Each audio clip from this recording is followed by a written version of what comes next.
Quais são as principais diferenças entre calvinistas e arminianos? Quais são essas questões, as dificuldades entre os dois grupos? Certo. Mas antes de tentar responder essa pergunta muito complexa, em poucas palavras, eu preciso fazer alguns esclarecimentos aqui, não é?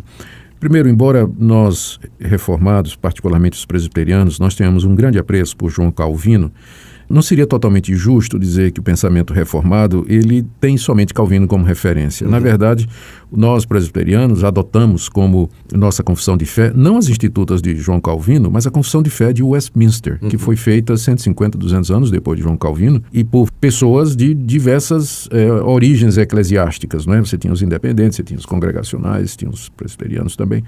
Agora, é claro, a influência do pensamento de Calvino sobre todos eles é notória, não é? Mas eu estou dizendo isso porque há coisas no pensamento de Calvino das quais nós discordamos, não concordamos completamente. Tem outra coisa que nós precisamos também dizer, que essa disputa com os seguidores de Armínio, ela não devia perder de vista que, pelo menos essa é a minha opinião, eu considero um arminiano como meu irmão em Cristo Jesus. Então, se ele crê que a salvação é pela fé em Cristo Jesus, que Cristo na cruz do Calvário realizou uma obra completa, perfeita, pelos pecados, e se a esperança dele é somente o que Cristo fez na cruz, é meu irmão.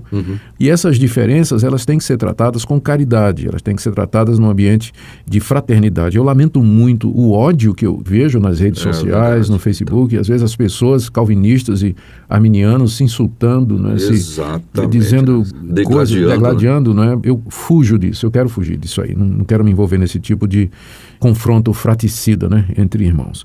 Mas vamos lá, a pergunta é, o que é que pega, né? Isso, quais são as diferenças realmente principais? Eu vou fazer o seguinte, eu vou pegar os 5 pontos, que são geralmente os pontos que estão no centro da polêmica, e vou dizer em que é que os calvinistas e arminianos concordam e onde é que eles discordam, em cada um desses pontos. O primeiro ponto é a depravação total. Esse ponto diz, todos concordamos, arminianos e calvinistas, que o pecado afetou a raça humana. Certo. Que nós herdamos o pecado de nossos pais. Alguns arminianos chegam a ponto de falar da depravação total, ou seja, que o pecado de fato afetou a natureza humana como um todo. O que pega é que os arminianos falam da graça preveniente. É uma espécie de graça que Deus concede ao ser humano que o habilita a escolher, a exercer o arbítrio.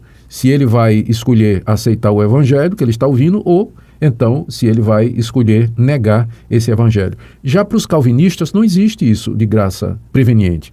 O ser humano foi de tal forma afetado pelo pecado que somente se Deus regenerar o seu coração é que ele vai poder se voltar para Deus em arrependimento e exercer fé verdadeira. Antes da regeneração, não existe, de fato, possibilidade do homem exercer essa decisão. Ou colocando em outras palavras, a sequência seria a seguinte, a ordem da salvação. No caso dos calvinistas, primeiro vem a regeneração e depois vem o arrependimento e a fé.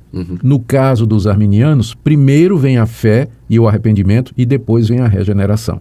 Mas todos concordam de que o pecado afetou profundamente o gênero humano. A discordância é na sequência da ordem da salvação e essa questão da graça preveniente, não é? Então, eu, como calvinista... Ponto de fuga aí, nesse caso. Exatamente. Esse pontinho aí. Eu creio que os irmãos arminianos vão falar da luta que eles têm contra o pecado, da angústia que eles sentem quando não conseguem obedecer à vontade de Deus. Eles vão sentir o peso do pecado nas suas decisões, exatamente como os calvinistas também. Tá? Mas a diferença é essa daí. Nós acreditamos que primeiro Deus tem que regenerar o homem para que o homem possa crer e se arrepender. Enquanto que os arminianos acreditam que o homem, por causa da graça preveniente, primeiro pode crer e se arrepender, depois vem a conversão. Bom, segundo ponto, eleição incondicional. Ou seja, que Deus predestinou aqueles que haveriam de se salvar. Tanto arminianos como calvinistas, eles vão falar da predestinação. O arminiano, ele sabe que a predestinação está na Bíblia, está escrito, tem lá os vários versículos sobre predestinação, vários versículos sobre eleição. O que pega, a diferença, é que para os arminianos, a predestinação e a eleição são baseados na presciência de Deus. Que Deus viu quem haveria de crer, de se arrepender, então Deus os predestinou para a salvação com base na decisão que Deus viu que eles haveriam de tomar. Certo. Já para os calvinistas, a predestinação e eleição não é baseada na presciência de Deus, no sentido de que Deus viu alguma coisa futura que iria acontecer, mas nos próprios decretos de Deus, porque Deus só vê aquilo que ele decretou. Quem é que criou a realidade que Deus não decretou? Deus só viu aquilo que ele mesmo determinou que vai acontecer, não é? Então, a presciência de Deus nada mais é do que a sua determinação de fazer a sua vontade. Porque Deus não vê nada além daquilo que ele mesmo decretou. O que existe fora do decreto de Deus? Poderíamos dizer que os calvinistas, então, definem eleição incondicional e os arminianos condicional. Exatamente. Isso aí está perfeitamente colocado. Então, vendo desse ponto de vista, mais uma vez, nós concordamos, arminianos e calvinistas, que a predestinação e a eleição são matérias tratadas pela Bíblia. O que pega é que, para os arminianos, isso é baseado na presciência de Deus e, portanto, é condicional à decisão do pecador.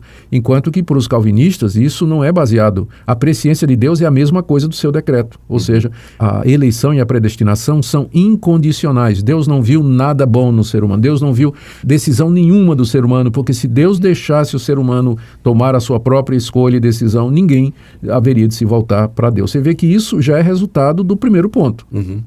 Se você aceita a depravação total e não tem graça preveniente, segue-se que se Deus deixar o homem escolher, ele nunca vai escolher a Deus. Deus tem que agir no seu coração. O terceiro ponto é o sacrifício limitado de Cristo, né? O sacrifício de Cristo. Vamos começar assim. Então, arminianos e calvinistas concordam que Cristo morreu pelos pecados, que na cruz do Calvário ele derramou sangue para perdoar pecados e que pela fé em Cristo Jesus os pecadores são perdoados. O que pega é a extensão do sacrifício de Cristo. Para os arminianos, Cristo morreu pelo mundo todo, no sentido de que ele estava levando os pecados de toda a humanidade na cruz. Dessa forma, abrindo a possibilidade para qualquer pecador se arrepender. Ou seja, em outras palavras, embora Cristo estava morrendo por todos os pecadores na cruz, isso não garante a salvação de todos os pecadores, porque a pessoa tem que se arrepender e crer. Para os calvinistas, Cristo morreu pelo mundo no sentido de que há poder no sacrifício dele para salvar o mundo todo, se o mundo todo tivesse sido eleito por Deus. Mas ele morreu eficazmente somente para os eleitos, apenas para os predestinados, de forma que nenhuma gota do sangue de Cristo foi derramada em vão. Exatamente. Então, qual é a crítica que o calvinista faz ao arminiano? É que na posição arminiana, Cristo morreu, pagou os pecados de João na cruz, mas João não quis se arrepender. E João vai pagar os mesmos pecados no inferno. Ou seja, o mesmo pecado terá sido castigado 2 vezes, em Cristo e depois no pecador que não se arrependeu. Não foi eficaz a morte. Nesse caso, não seria eficaz. Quando nós dizemos, ou colocando em outras palavras, o calvinista diz que todos por quem Cristo morreu serão efetivamente salvos, porque é impossível acreditar que Cristo tenha morrido por alguém e essa pessoa, então, não tenha seus pecados perdoados, ou seus pecados remidos, né, pela fé nele. Bom, então, o quarto ponto é a chamada do Espírito Santo. Calvinistas e arminianos acreditam que é o Espírito Santo que chama o pecador.